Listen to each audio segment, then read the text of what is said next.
Burmans na. Nako, ibig sabihin, Christmas season na dito sa atin. Correct.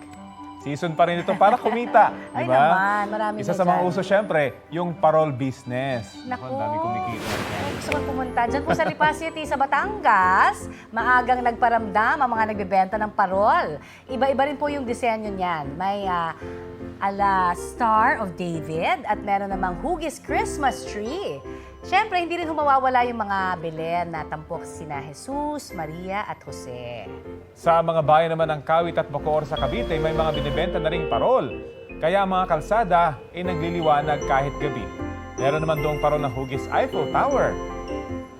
May mga tumitingin na lalo yung mga gustong makamura. Pumapatak sa 1,500 ang pinakamurang parol pero tataas pa yan kapag malapit na ang December. Kaya, dapat bili na. Ngayon pa lang bumili na ng Oo maaga. nga. Marami naman tayong pagbibilhan. Ito pa ang iba pang balita ko.